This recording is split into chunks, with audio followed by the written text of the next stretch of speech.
be be be be. Anak ikan.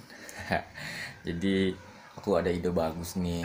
Kan kalau pemain bola dibilangnya anak bola, kalau pemain basket dibilangnya anak basket.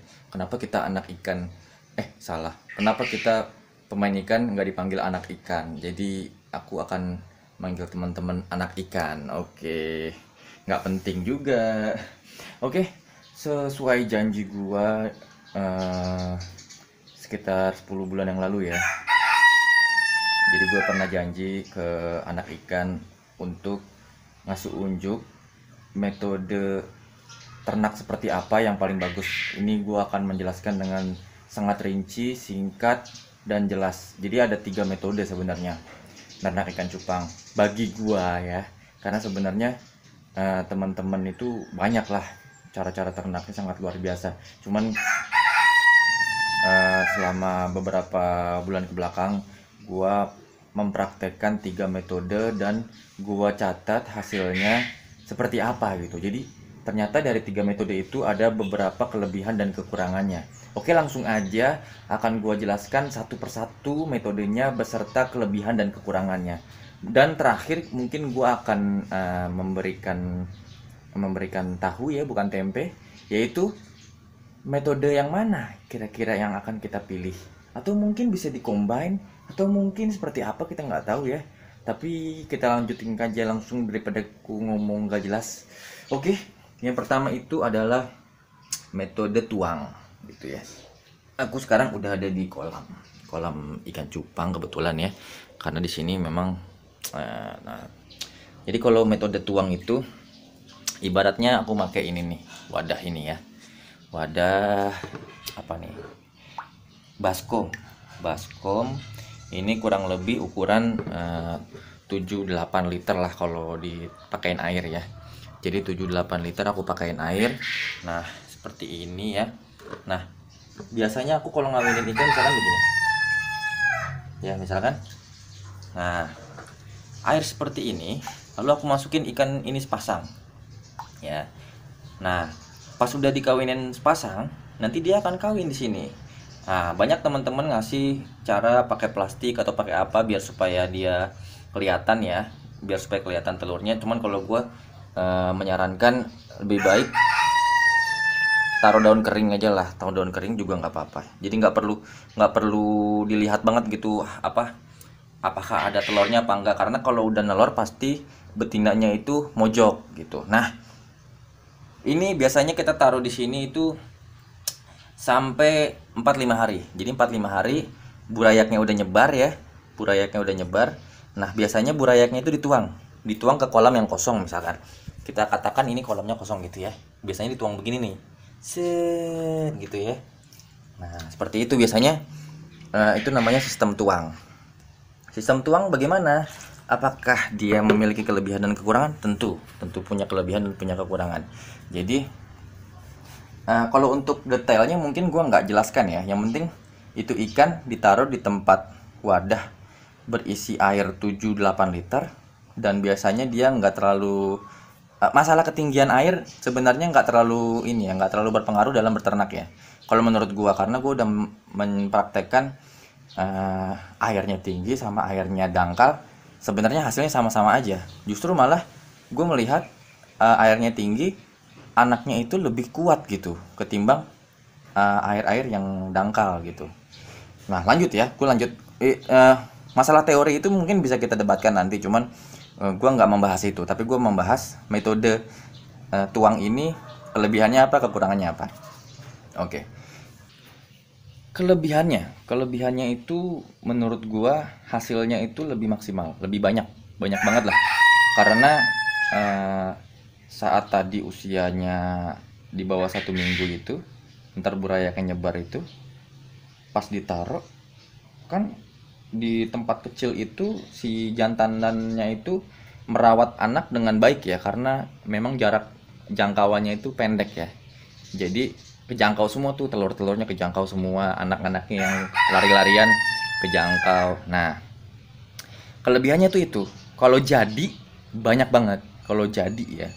Tapi kekurangannya apa? Kekurangannya itu adalah air di apa namanya, di wadah yang buat eh, dia berternak dengan air yang ada di dalam kolam itu relatif berbeda.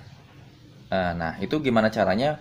Pinter-pinteran si breeder tuh. Apakah dia akan bikin sama atau enggak, gimana caranya lah. Pokoknya pokoknya pasti pasti ada caranya. Tapi kalau gua mempraktekkan, gua menggunakan dengan metode apapun, itu jadinya 50-50. Jadi kalau lagi jadi, misalkan gini, kalau lagi keparengan ya, kalau orang bilang mah keparengan, untung-untungan. Kalau lagi untung-untungan, ternyata air parameternya yang di wadah dan yang di kolam itu sama, ikan selamat semua, sehat banyak. Itu bisa jadi lebih dari 500 ekor. Gue pernah seperti itu. Tapi kalau eh, airnya berbeda, entah dia lebih dingin, entah dia lebih panas, atau dia ada zat apa gitu ya, itu sekalinya nggak jadi semua. Karena apa? Si ikan itu secara bersamaan masuk ke dalam air yang eh, berbeda itu gitu. Jadi kalau die nggak ada yang selamat dah tuh. Kalau emang misalkan nggak selamat. Jadi peluang keberhasilannya tuh 50-50 menurut gua. Saat jadi banyak banget, saat nggak jadi semua gitu. Itu untuk metode pertama, yaitu adalah metode tuang. Lanjut ke metode kedua. Metode kedua adalah aku bangun dulu. Nah, ini menggunakan ini.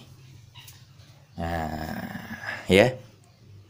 Ini sebenarnya metode lama ini. Ini dulu aku menemukannya dari petani petani gapi atau moli. Cuman kalau moli sama gapi itu biasanya dia bikin kawat, misalkan gini ya. Misalkan ini kolam ya. Nah, di kolam ini tuh di sininya tuh dipakein kawat jaring gitu. Kayak serokan. Serokan mana ya? Pokoknya kawat jala lah, kawat jala. Nah, ikan indukannya itu di dalam jala. Sedangkan ikan ntar anakannya itu saat udah netes dia keluar dari jala gitu. Nah, gue berpikir kira-kira bisa nggak sih untuk cupang gitu. Jadi kita nggak usah pakai nuang-nuang ikan lagi gitu, nggak capek gitu, nggak pusing, dan nggak ada kemungkinan mati yang tadi 50-50 itu gitu. Nah, akhirnya gue menggunakan ini besek ya.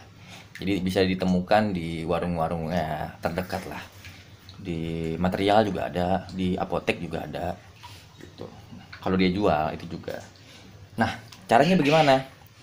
Nah, detailnya mungkin saya dulu pernah pernah ngomongin di YouTube saya yang lama gitu ya.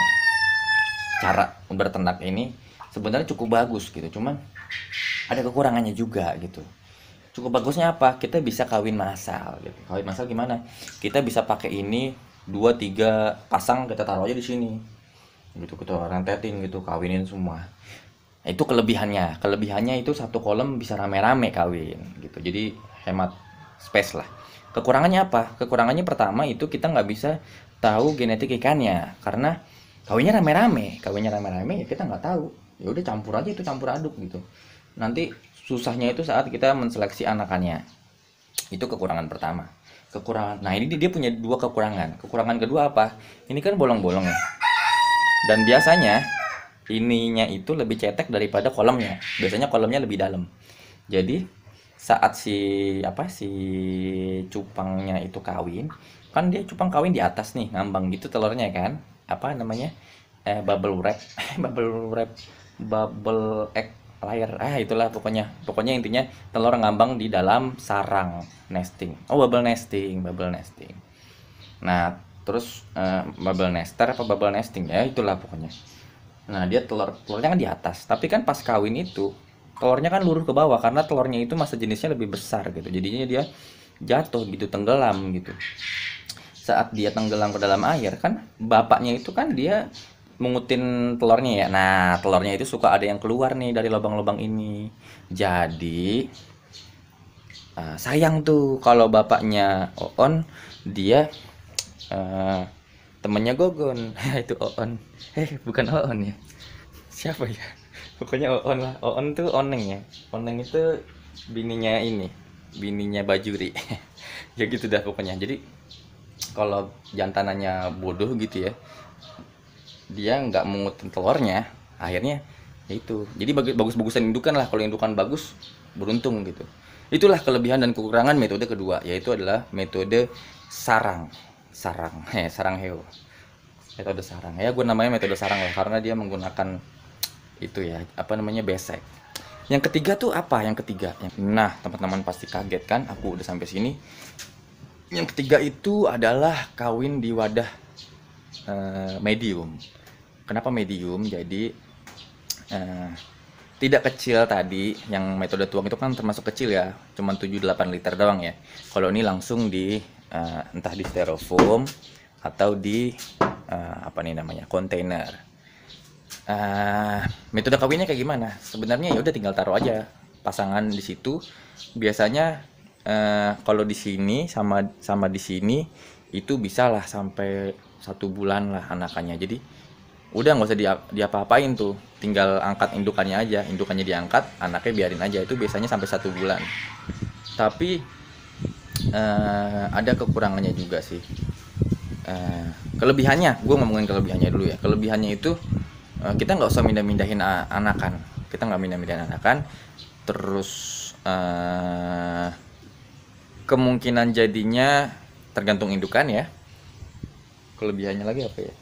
Lebih enak sih, soalnya lebih hemat tempat ya, lebih hemat tempat.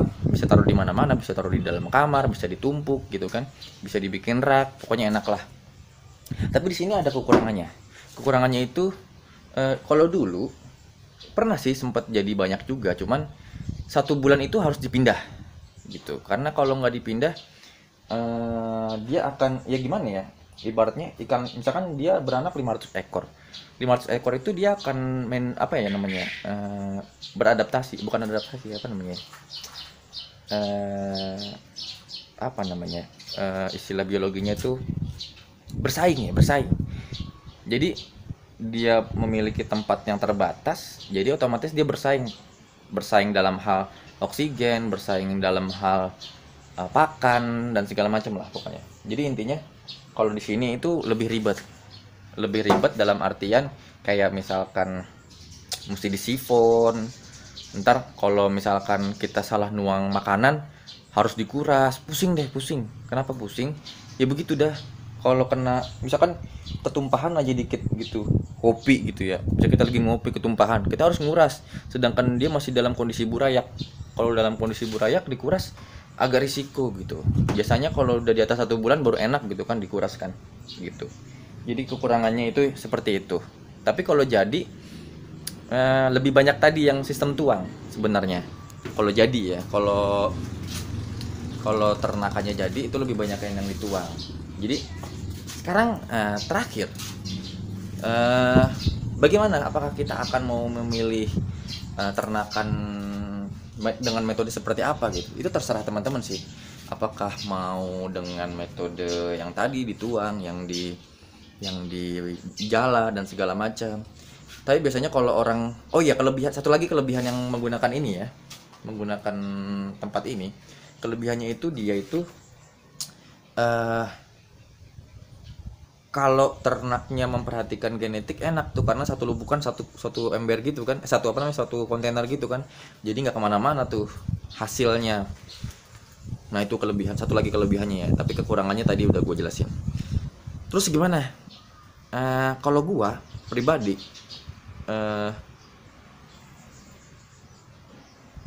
ada beberapa pilihan yang gue pikir harus difikirkan baiknya, efisiennya seperti apa gitu.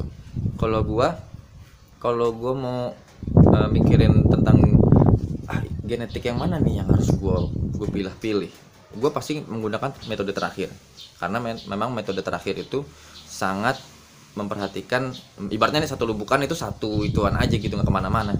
Nanti saat udah gede ya dia di dalam satu kolom aja gitu, dan kolomnya juga kan udah tersedia yang seukuran itu juga gitu. Tapi kalau teman-teman jual ikan-ikan yang orang sebut dengan cendolan, tapi sebenarnya cendolan sendiri itu bisa berharga juga kalau teman-teman bisa ngelolanya gitu. kalau memang pengen nyetak ikan cendolan dengan metode yang tadi, yang jaring tadi, itu sangat menghasilkan banyak anakan. Tapi kalau teman-teman juga mau ini pilihan ketiga, ini pilihan yang menurut gua orangnya perfeksionis gitu ya. Dia pengen banyak juga tapi kualitas juga gitu.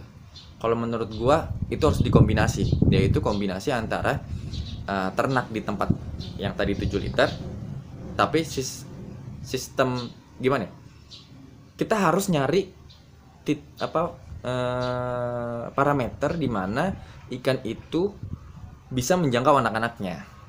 Makanya kalau gua kawin itu bukan gua ya, maksudnya ikan cupang kawin itu di gentong ini. Kenapa gue bilang harus di gentong ini? Karena gue udah mencoba mencari kira-kira si jantannya itu bisa menjangkau anaknya itu pada volume air berapa liter gitu. Kurang lebih itu 1 galon lebih setengah lah. Jadi sekitar 15 liter lah, 15 liter. Jadi yang paling baik ya menggunakan ini nih, guci. Apa sih? Apa ya namanya ya? Gentong tanah liat. Tapi nggak harus tanah liat sih. Kalau di sini kan cuma 25 kilo. 25 kilo tuh berapa liter ya? Nggak tahu. Tapi ini pokoknya 1 galon. 1 galon tuh ya segitulah, sekitar 15-an liter ya harusnya. Ini gue nggak tahu. Bagusnya sih begini. Bisa pakai beginian lah. Kenapa? Ini bisa sampai 2-3 minggu.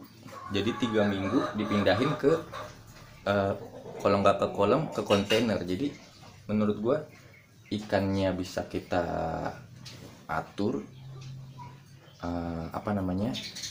yang mana aja yang mau kita kawinin udah terpisah ya. Jadi genetiknya itu